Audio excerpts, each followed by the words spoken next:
Kakinada police parade మైదానంలో 80వ స్వాతంత్ర్య దినోత్సవ వేడుకలు ఘనంగా నిర్వహించారు. ఈ వేడుకలకు ఆంధ్రప్రదేశ్ ఉప ముఖ్యమంత్రి పవన్ కళ్యాణ్ ముఖ్య అతిథిగా హాజరై జాతీయ జెండాను ఆవిష్కరించారు. అనంతరం జాతీయ పతాకానికి వందనం సమర్పించి గౌరవం చాటుకున్నారు. సందర్భంగా పవన్ కళ్యాణ్ మాట్లాడుతూ ఒక తరం స్వాతంత్ర్యం కోసం పోరాడితే మరో తరం ఆ స్వాతంత్రాన్ని కాపాడిందని అన్నారు. బలమైన సమర్థవంతమైన దేశంగా భారత్ ప్రపంచానికి నాయకత్వం వహించే దిశగా ముందుకు సాగుతోందని పేర్కొన్నారు. వికసిత్ భారత్ సంకల్పంలో ఆంధ్రప్రదేశ్ తనదైన పాత్ర పోషిస్తుందని పవన్ కళ్యాణ్ తెలిపారు. మన స్వాతంత్రాన్ని స్మరించుకుంటున్న ఈ రోజు ఎంతో ప్రత్యేకమైనది. 80 సంవత్సరాల అంటే దాదాపు 8 దశాబ్దాల భారత ప్రయాణం.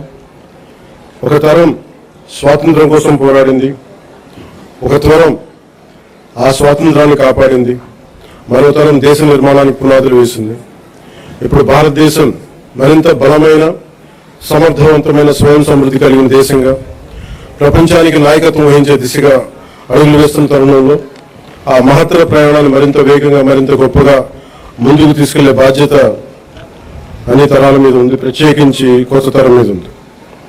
ఈ సంవత్సరం మన స్వాతంత్ర దినోత్సవానికి మరో చారిత్రాత్మక ప్రత్యేకత ఉంది.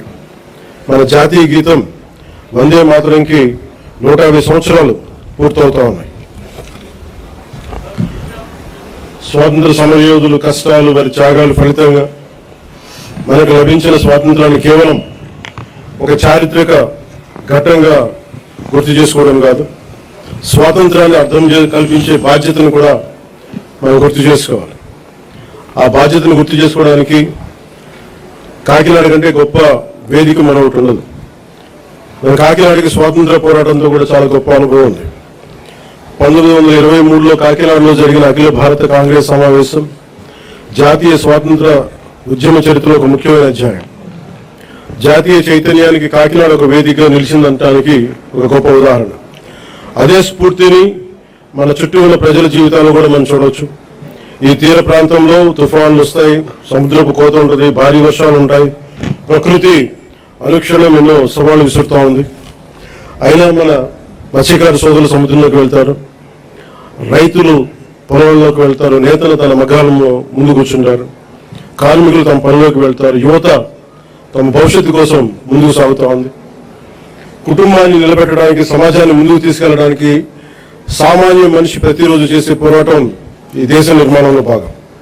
స్త్రీ శక్తికి ఏడాది రెట్టింపైన ఆత్మగౌరవం వేడుకల్లో ముఖ్యమంత్రి చంద్రబాబు నాయుడు స్వయంగా పాల్గొన్నారు. రాయపూడి పరేడ్ గ్రౌండ్స్ నుంచి సీడ్ యాక్సిస్ రోడ్డు మీదుగా మహిళలతో కలిసి ఉచిత ఆర్టీసీ బస్సులో సీఎం ప్రయాణించారు. ఈ సందర్భంగా వివిధ జిల్లాల నుంచి వచ్చిన మహిళలతో ముఖాముఖిగా మాట్లాడిన చంద్రబాబు ఉచిత బస్సు ప్రయాణం ద్వారా కుటుంబాలకు కలుగుతున్న ఆర్థిక ప్రయోజనాలు, పొదుపు అవుతున్న నగదు గురించి అడిగి తెలుసుకున్నారు. మత్స్యకార, చేనేత మహిళలు, విద్యార్థులు ఉచిత ప్రయాణ సదుపాయం తమ ఆర్థిక వ్యాపార అభివృద్ధికి ఎంత ఉపయోగపడుతుందని సీఎంకు వివరించారు. మహిళలు స్వశక్తితో ఎదగాలని, ఆరోగ్యకరమైన అలవాట్లను అలవర్చుకుని ఆదాయాన్ని పొదుపు చేసుకోవాలని చంద్రబాబు సూచించారు. వాటికి మేము కొన్ని స్కీముల ద్వారా సొంతంగా పెట్టుకుంటున్నాం సార్. వాటి వల్ల మేము లబ్ధి పొందుతున్నాం. మీ ఆదాయం పెరగాలి, మీలో కూడా బాగా ఆలోచన విధానం పెరగాలి. చదువుకున్న పిల్లలంతా కూడా ప్రభావితం చేసే విధంగా గవర్నమెంట్ ప్రోగ్రాంలు ఇస్తున్నాం, కొంతవరకు సహకరిస్తున్నాం. అంత కాకుండా శాశ్వతంగా పైకి రావాలంటే మీరు ఆదాయంగా